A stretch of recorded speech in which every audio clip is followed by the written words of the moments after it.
noite, estamos ao vivo, vamos iniciando mais uma live. Eu vou deixar aqui o tema para quem estiver entrando bem fixado.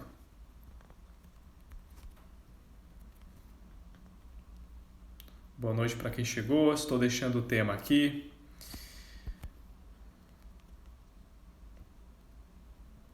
Para deixar claro para vocês. Tema: afinal de contas, por que as pessoas não procuram terapia? Porque as pessoas, a grande maioria, né? Não é todo mundo, mas porque a grande maioria das pessoas ainda não fazem terapia, sendo que nós estamos vivendo aí uma situação que não é brincadeira, né, meus amigos? Uma situação que parece que chegou para causar impactos, já vem causando muitos impactos, né? E mesmo assim tem muita gente que parece estar resistente, né, a qualquer tipo de ajuda. Então nós vamos falar disso. Então, por favor, quem está chegando, vai me falando se o som está bom, se o som não está bom, se a imagem está ok.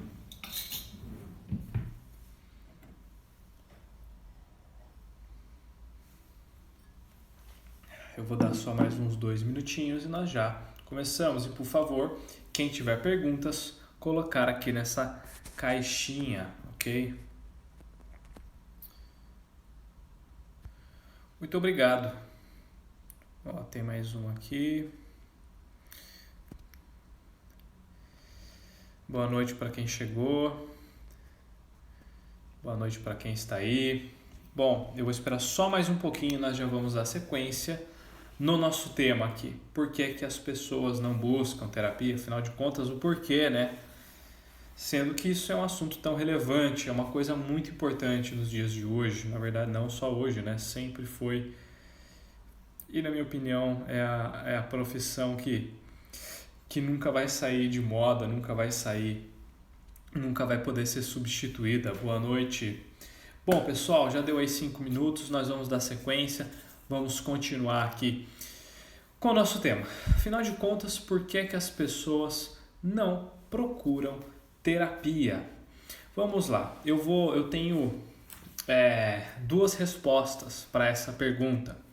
E eu tenho a resposta curta e grossa, e tenho a resposta longa, gentil, mais fundamentada, mais cheia de detalhes, né?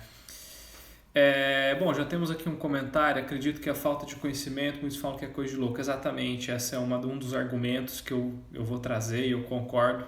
Com certeza essa falta de conhecimento e autoconhecimento estão na base, tá, desses porquês, desses motivos. Eu acho que não é um só, mas tem alguns aí.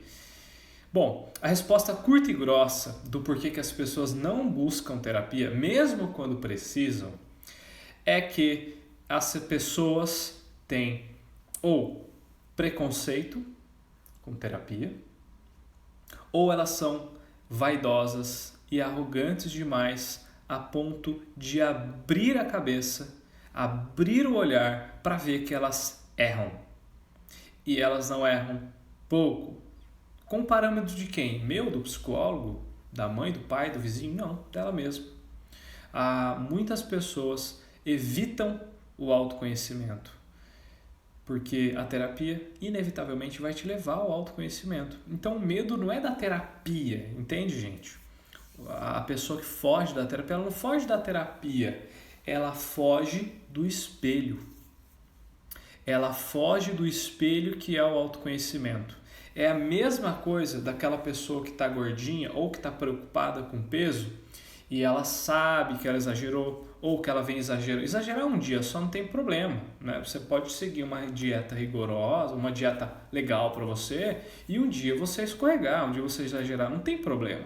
O problema é você exagerar como rotina e fazer o certo de vez em quando. Esse é o problema.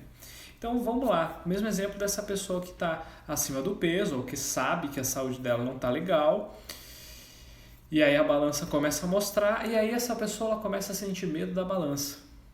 Sabe? A pessoa ela vê a balança, ela já se sente esquisita, ela já se sente um pouco, né, incomodada, ou ela começa a ver o espelho, ela já não quer olhar para o espelho, começa a ter raiva do espelho.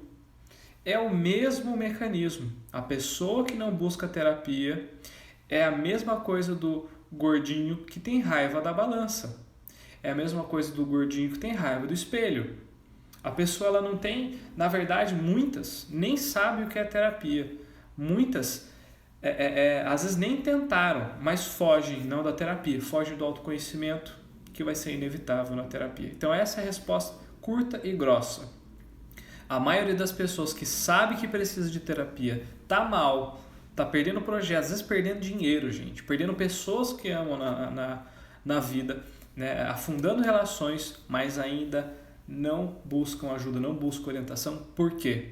Porque na terapia eles vão se enxergar exatamente como eles estão. E é disso que essas pessoas fogem. É dessa dor. E por não olhar com honestidade para si, a terapia sempre vai ser vista de uma forma negativa por essas pessoas. E o que eu falo é, as pessoas que têm essa configuração ou que acreditaram nessa bobagem, essas pessoas vão perder muito tempo, vão investir muita energia para conseguir mudar, né? É como se a porta já tivesse um pouco mais trancada ali, mais fechada, mais difícil o acesso. Então essa é a resposta curta e grossa do porquê as pessoas não buscam terapia. Agora é claro, existem motivos, existem argumentos aí por trás disso e nós vamos aprofundar agora nisso, ok? Bom, existe uma tendência, na verdade não é uma tendência não, é errado. É uma forma de funcionamento, tá? Que todo ser humano tem. E essa forma de funcionamento, se você não souber como isso acontece, as possibilidades de você ser prejudicado por esse funcionamento são grandes. Se você sabe como um carro funciona, para você bater esse carro é mais difícil. Mas se você não sabe como um carro funciona, se você nunca fez uma aula, se você nunca fez aula de direção, aí você entra no carro e começa a dirigir, as chances de você bater com esse carro no poste ou de alguém bater em você e você não saber o que está fazendo são muito maiores. Para a mente humana é a mesma coisa. O problema é que a nossa cultura, ela não só não ajuda a gente adquirir esse conhecimento, como até, como o nosso amigo falou ali nos comentários, condena pessoas que buscam isso. Como se terapia fosse uma bobagem, coisa de doido, coisa de gente fraca e por aí vai. Né? A nossa cultura, todo o entorno social, ele indica ou ele quer dar a entender isso. E isso é um grande erro. Então, isso inibe que nós saibamos como a nossa mente funciona. Saibamos quais são os fenômenos psicológicos que realmente estão por trás de um pensamento, né? E essa forma de funcionamento, né, que eu estou trazendo aqui para vocês, ela na verdade ela é uma base para todos nós, mas cada um vai estabelecendo isso conforme a sua personalidade. Nós vamos configurando o nosso arsenal mental, os nossos recursos, os nossos traumas, nossas dificuldades, desde lá da gestação da mamãe. Você sabia que nós aprendemos desde a barriga da mãe? Pois é, desde meses de gestação nós já aprendemos coisas. Isso, por exemplo, é retratado quando uma mãe está muito ansiosa, ou ela toma um susto, ela não está legal. O que acontece com o nosso corpo quando você toma um susto ou quando você está no estado de tensão constante? Sabe o que acontece? O fluxo sanguíneo diminui do centro e vai para a periferia, porque você está fugindo ou lutando. Isso é o seu corpo, a inteligência te dando energia para lutar ou, com as pernas, fugir. Ou seja, mais sangue é levado para a periferia. O que acontece com uma mulher grávida que tem um feto lá dentro? Diminui o fluxo de sangue ali. Não é que vai ficar sem sangue, isso é impossível. Diminui o fluxo sanguíneo. E o que acontece com o útero quando diminui o fluxo sanguíneo? O útero contrai. E o útero, ele, entre aspas, ele espreme aquela criança. Ele fica, na verdade, ele fica gelado, frio e desagradável para aquele feto. E isso já começa a ensinar para a mente daquela criança alguma coisa. Já começa a partir de sensações e emoções também, porque ali já sente emoções, tá? Já sente um monte de coisa, sensações e emoções. Começa a ensinar para essa criança alguma coisa, para esse bebê. Então, desde lá da barriga da mamãe, nós já vamos configurando a nossa mente, nós já vamos aprendendo algumas coisas, já vamos reforçando padrões de sobrevivência.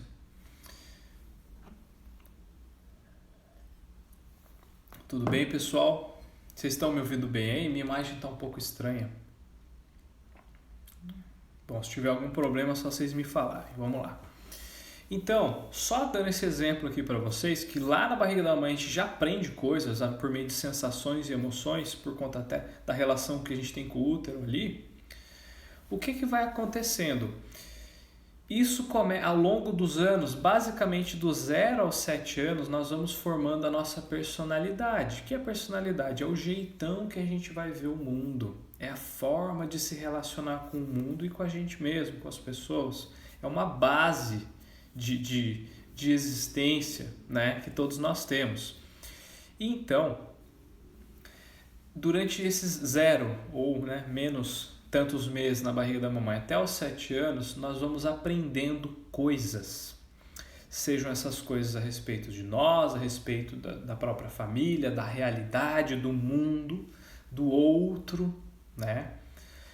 E quando nós temos esse aprendizado por meio da personalidade, isso é algo que não se muda. Você aprende quem você é e você trabalha com isso. Mas mudar de uma pessoa que tem uma personalidade para ter outra, isso não muda.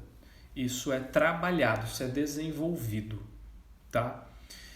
Mas por que eu estou indo lá atrás desde os primeiros aprendizados até aqui o porquê que a pessoa não busca terapia?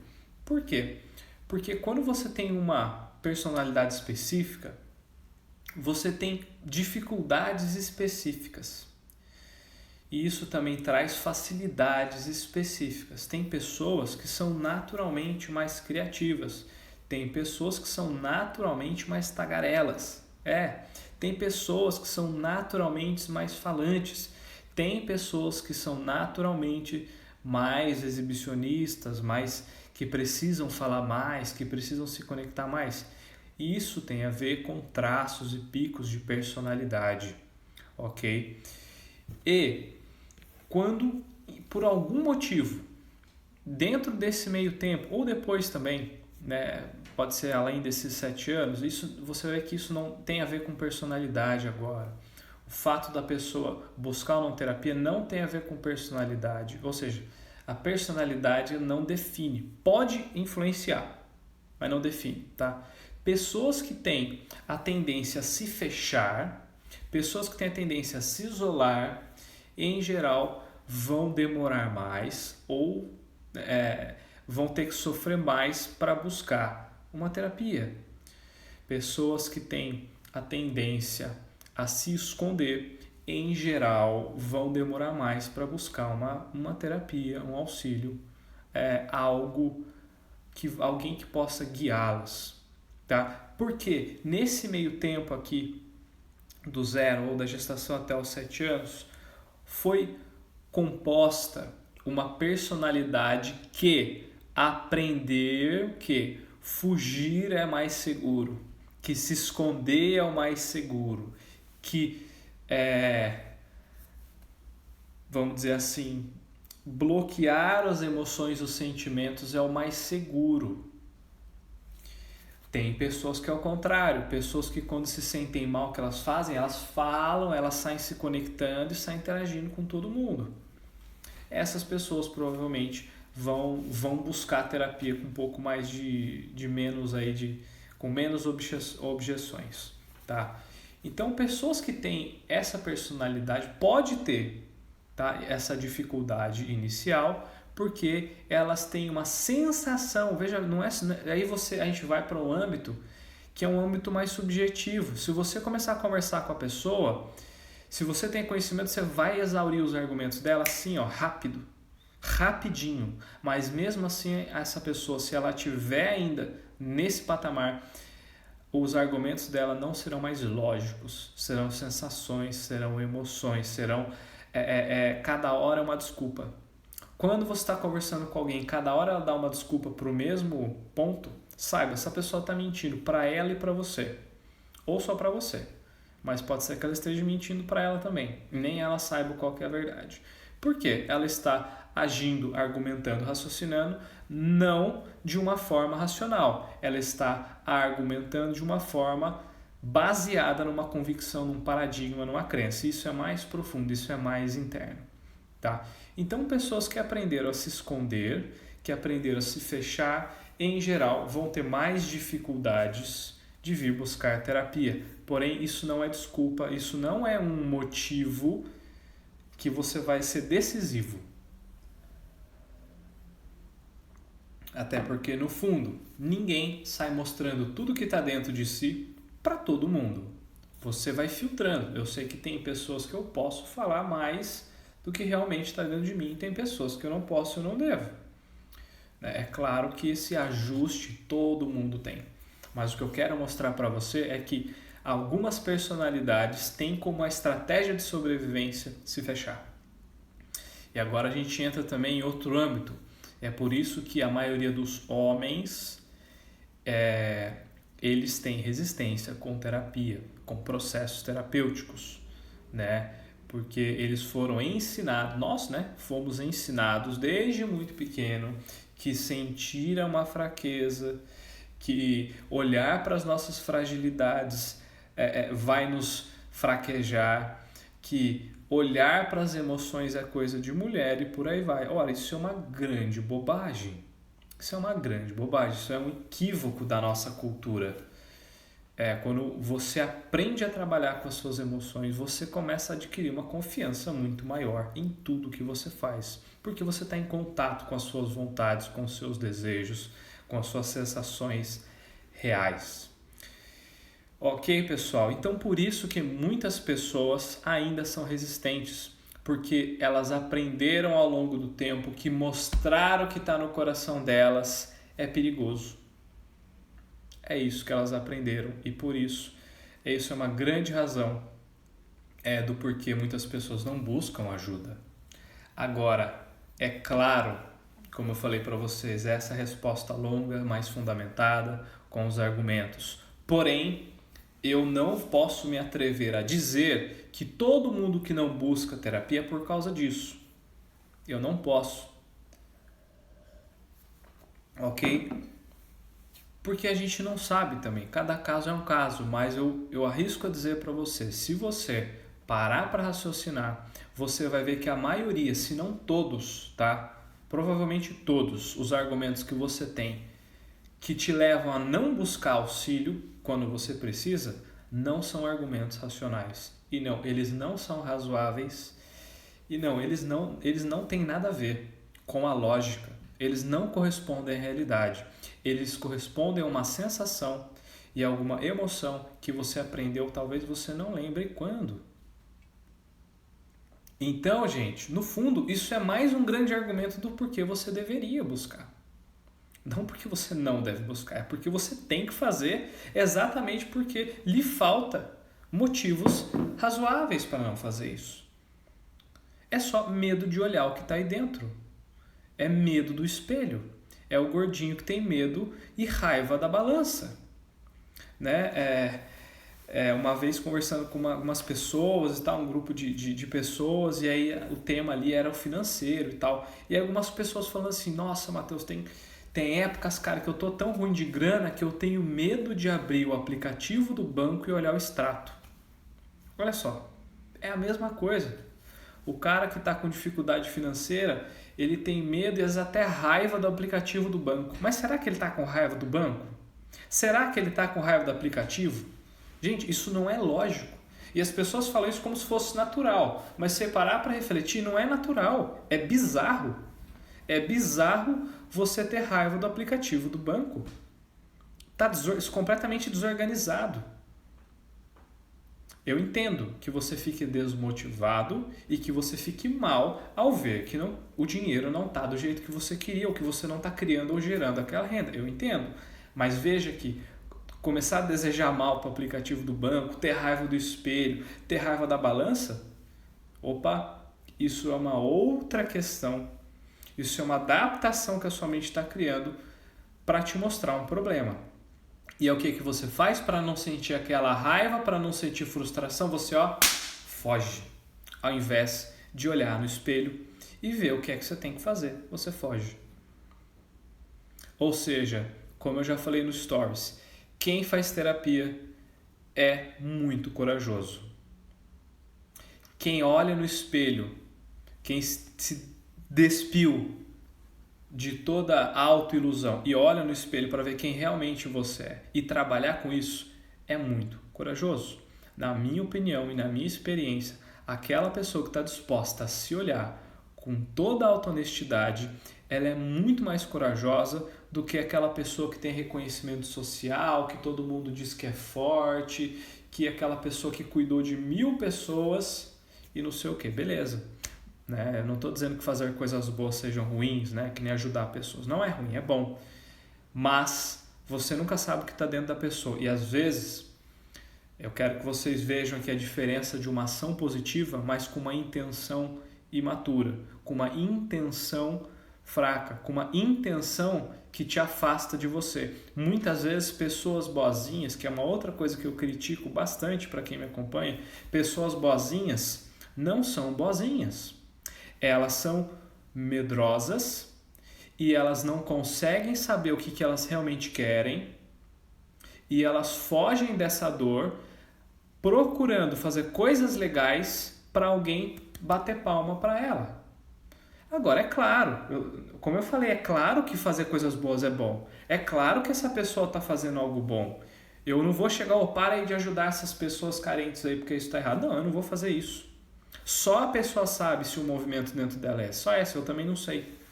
Mas, se você começa a fazer isso, você se negligencia, não olha para o seu coração, não olha para o que você realmente sente e pensa, e fica vivendo em função de elogios, somente de reconhecimento externo, essa pessoa adoece. Essa pessoa, por dentro, a vida dentro dela começa a morrer. E eu não vi 1, 2 casos não, tá, gente? Já vi muito isso. E aí você começa a identificar pessoas que têm reconhecimento. Nossa, aquela pessoa, aquele cara. Meu Deus, você viu fulaninha? Ela abriu mão da vida dela para cuidar de não sei quem. E todo mundo bate palma. Claro que bate palma. Está facilitando a sua vida e lógico, você vai bater palma. Mas se você olhar dentro daquela pessoa, às vezes ela abriu mão da coisa mais importante dentro dela. E isso, gente, é grave. É grave. Só que foi uma escolha que a pessoa teve. E isso geralmente acompanha pessoas que fogem do autoconhecimento. Esse padrão acompanha pessoas que têm medo de se olhar no espelho, que têm raiva da balança, têm raiva do aplicativo do banco. Porque no fundo, o medo, a raiva, a frustração é com ela mesma. Beleza, pessoal? Perguntas, por favor, coloquem aqui. Tem uns negócios aqui que... Isso aqui não é uma pergunta, deve ser bot do Instagram aqui. Gente, perguntas, por favor, coloquem aqui, tá? Se vocês estão gostando, deixa o coraçãozinho, isso aí ajuda bastante o algoritmo aí levar para as pessoas esse conteúdo. Opa, voltou, vamos lá. Então, meus amigos, em todas as hipóteses, uma pessoa que precisa e não faz terapia, essa pessoa, no fundo, ela está sendo sacana com ela mesma. Essa pessoa, ela está fugindo do espelho. Em qualquer pensamento que você aplicar, você vai chegar na seguinte questão. É um tiro no pé e ela está perdendo tempo. E lá na frente vai ser mais caro para ela. Porque o problema tende a ser crônico, o problema tende a piorar, as coisas tendem a ir somando. É como você olha uma pessoa que está fazendo sucesso e ela está crescendo, a tendência da pessoa é ela crescer cada vez mais. E a pessoa que está estagnada, a tendência dessa pessoa é ela continuar estagnada. E a pessoa que está em decadência, em declínio, a tendência é ficar em declínio. A tendência da mente do ser humano é continuar, é uma inércia, é continuar do jeito que está, é continuar na direção que está indo. Tá? E se você não está indo na direção que você quer, cuidado, você só vai mais em direção a isso cada vez mais. Essa é uma tendência, quase que uma lei da mente humana. É assim que funciona. Eu já cheguei a ver pessoas que tinham um problema comportamental junto com questões emocionais adquiridas de seus antepassados, né, de criação. Sabe aquela coisa? A pessoa foi criada uma certa rigidez em alguns pontos, muita liberdade em outros pontos, enfim, não foi legal. E aí na hora de criar o filho, o que ele faz? Igualzinho. Foi ruim para ele, mas ele reproduz para os filhos, ou ela reproduz para os filhos. Beleza, aí tava lá o neto, né? Eu atendi no caso o neto da pessoa também e tal. E a pessoa em questão tinha uma empresa, tinha uma família, e ele tinha um vício comportamental, ou melhor, um padrão comportamental que estava levando a empresa da família a falir. Não estava falindo por conta do mercado, não estava falindo por incompetência técnica, não estava falindo porque a equipe do cara não era legal, não. Estava falindo porque aquela pessoa, na vida dela, tinha um padrão, na vida pessoal, tinha um padrão comportamental que estava prejudicando a empresa. Desmotivava os funcionários, desmotivava todo mundo, tinha forma de agir com a empresa que estava levando a ter prejuízo faz muito tempo e ia falir. E na conversa, né, com a pessoa, eu falei, poxa, a gente precisa corrigir isso, né? Tá ruim para você, tá ruim para sua família, tá ruim para a família dos funcionários, porque vocês vão quebrar e não vão quebrar porque o mercado tá ruim, vão quebrar porque você está fazendo burrada. E ele falou isso para mim com todas as vezes, ele conseguiu identificar na nossa primeira sessão, a gente fez uma sessão, ele conseguiu reconhecer isso. E sabe o que aconteceu? Ele não voltou. Ele foi embora. Ele não fez mais nenhuma sessão. Por quê? Alguém tem ideia? Por favor, escreve aqui para mim, gente.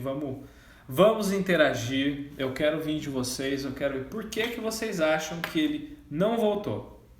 A empresa não quebrou ainda não, mas está quase. Não é só a empresa e o trabalho da família dele. É o trabalho de várias famílias, funcionários.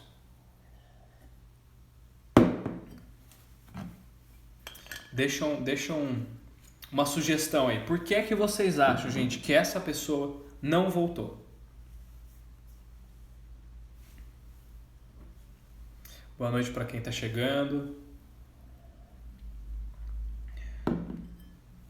Com base no que vocês estão ouvindo aqui, por que você acha que essa pessoa, tendo tanta clareza do porquê estava acabando o negócio e a sua família, por que ele não continuou com esse processo? Ah, Matheus, mas ele continuou com outro profissional. Não continuou não, porque eu sei. Eu conheço pessoas próximas e eu sei que não continuou. Alguém, sugestão, por favor aí, gente. Eu tô aqui trazendo conteúdo para vocês. Vamos interagir. Por que descobriu o erro? Eu acho que porque é difícil mudar. Opa, muito bem, vocês estão indo bem. Eu também acho que é por aí. E eu não falei para vocês ainda qual era o padrão, mas eu vou falar. Eu quero ver se alguém mais chuta algum motivo do porquê que ele não continuou. E não estou falando nem a terapia comigo, não. Poderia ser qualquer outra pessoa. Óbvio, comigo ia ser melhor, né?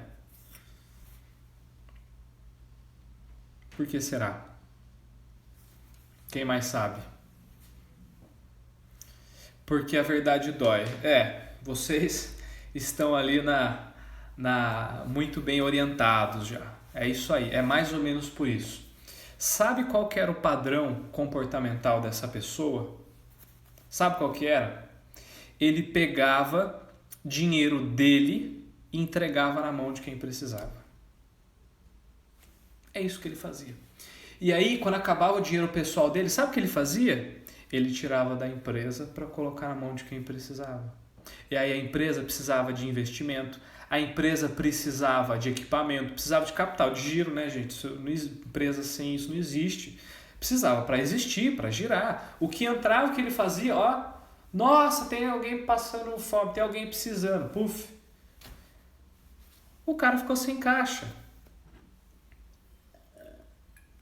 E não era só isso também não. Ele tinha um padrão de sempre se colocar em último lugar. E às vezes ele precisava fazer uma reunião, precisava, enfim, fazer uma ação, desenvolver aquela empresa, os projetos, ficava em último lugar e ele ia sempre ajudar um pobre coitado. Gente, novamente, eu não estou falando que ajudar os outros é ruim, mas a gente não pode ajudar os outros e prejudicar a gente. Tem uma coisa que a gente fala, muita gente fala, nossa, fulano é tão bonzinho, ele tira dele para dar para os outros. Papo furado, ele não é bonzinho. Ele tem complexo de inferioridade e se ele não fizer isso, ele se sente culpado. Sabe o que acontece com ele? E com quem depende dele? Se ferra. Eu jamais quero depender de alguém que é bonzinho. Claro que hoje eu faço a minha vida e tenho a minha vida de forma que eu não dependo de ninguém. Claro, ajudas são bem-vindas se eu precisar. Maravilha, vou aceitar se eu precisar. Mas eu vou viver e orientei a minha vida para não precisar de ninguém. Mas se um dia eu tivesse que precisar, jamais ia ser do bonzinho. Porque ele vai se deixar na mão e se eu dependo diretamente dele, ele vai me deixar na mão um dia. Então quem é bom, mas não se cuida, no fundo, gente, pode até fazer, a ação é boa, mas no plano subjetivo, no plano das emoções, essa pessoa é ruim. Ela é ruim para ela e para quem depende dela. Não é estratégico e eu não acho isso nada bonito, nada bom. É preciso quebrar esse olhar de quem abre mão de si para o outro é bonzinho. Não é. Não é. Complexo de inferioridade e é um preço alto. Vamos lá. Descobrir o erro, porque é difícil mudar, porque a verdade dói, sim, tudo isso. Ele não era caridoso com ele mesmo. Exatamente. Uma coisa que é uma base para uma saúde mental, para uma autorrealização, é o que eu chamo de atributos do coração. Se você não é capaz de se sentir grato, se você não é capaz de fazer o bem, é difícil você ter um equilíbrio emocional. Ah, Matheus, mas esse cara fazia o bem para os outros. Sim, mas ele não fazia para ele. Ele tem que fazer o bem para ele.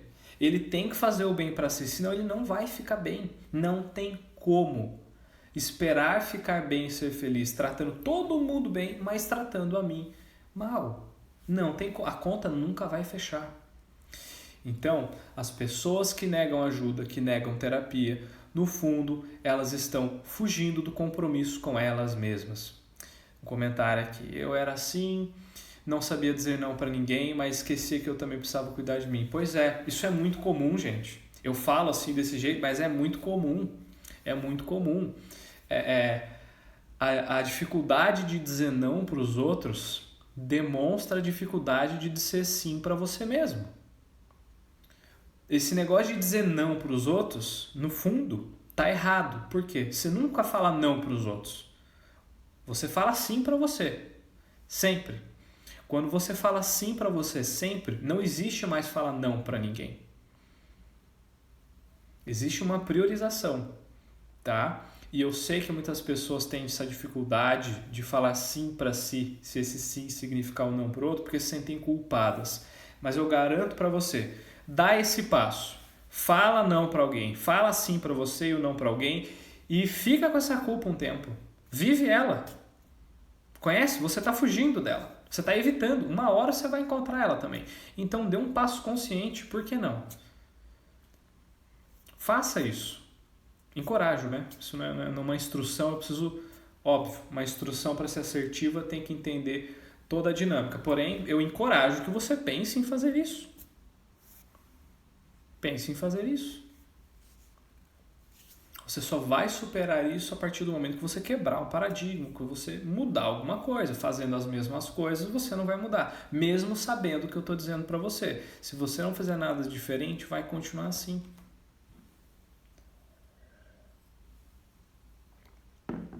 Então, meus amigos, vamos descer um pouquinho, alguns degraus. O que está dentro de você, sinceramente, é conteúdo humano, né? Uma coisa que às vezes eu ouço, né? Eu não vou no psicólogo, porque se eu for no psicólogo, o psicólogo vai pirar. Gente, por favor, né? Por favor, né? Você não é tão surpreendente assim. Ninguém é. Vai por mim, um psicólogo que atende, ele já viu muita coisa na vida dele. E por mais que possa impressioná-lo, você nunca vai ver que impressionou. E que é muito raro acontecer assim. Dá para contar em menos de uma mão situações que realmente me chocaram ou impressionaram. Eu preciso pensar para ver se realmente tiveram isso. É muito difícil. Então, procure alguém capacitado, procure alguém atualizado, que é uma coisa que eu gosto de falar muito. Eu vivo me atualizando. E eu não falava muito isso, mas eu vou começar a expor isso. Vocês precisam saber, profissional que se atualiza vale mais. Eu falo, se todo o dinheiro que eu gasto com atualização para mim poder atender melhor o meu cliente, se eu guardasse esse dinheiro, por ano eu trocava de carro todo ano. Não troco, porque para mim é mais importante ser um profissional melhor do que ficar trocando de carro. O carro mora aqui perto, uso o carro para buscar e levar minha filha na escola. O carro para mim é menos importante do que eu estar afiado para atender um cliente. Questão de prioridade, escolha. Eu poderia guardar essa grana, ficar atendendo e comprar um monte de coisa? Poderia, mas para mim é menos importante. Se eu guardasse tudo que eu gasto com conhecimento, por ano eu trocava de carro todo ano. E eu já estou nisso há quase 10 anos de dedicação, 7 anos na profissão, né? Eu não me olhava no espelho direito porque tinha medo de mim mesmo. Até eu descobrir, eu não podia ser assim. Não deixei de fazer o bem, mas cuide de mim também. Exatamente, Lucinene. Não estou dizendo para a gente abandonar, né, as pessoas e tal. Não é isso. Mas é você conciliar. É você nunca passar o seu limite. Você nunca passar o que é necessário, necessidade sua. Você nunca pode passar esse limite. Se você passa, a conta vai chegar. Você vai ficar mal. Não tem como. Emocionalmente a gente reage mal a isso, mesmo que não seja na hora. Mas é uma satisfação pessoal ajudar aos outros. Sim, claro que é legal. Mas hoje eu não faço isso se isso for caro para mim. E o que é caro para mim? São as minhas necessidades de estima, as minhas necessidades de tempo e por aí vai, de desenvolvimento. Se eu tiver que me prejudicar para ajudar alguém, eu não ajudo. Agora, se ajudar alguém, para mim é possível dá, não tem problema, eu ajudo. Gosto, na verdade, eu encontro a minha realização fazendo isso todos os dias no consultório. Eu encontro a minha realização trabalhando. Meu trabalho é o quê? Ajudar vocês. É guiar as pessoas. Beleza, pessoal? Então é isso. Busquem profissionais que investem no trabalho. Na hora de contratar uma empresa, você vai contratar uma empresa que está estagnada no tempo, que tem profissionais que pararam no tempo, que formaram e pararam de estudar, ou você vai contratar profissionais que se atualizam, que investem. Voltamos. Ou você vai contratar uma empresa atualizada, que tem conhecimentos reais, práticos, funcionais.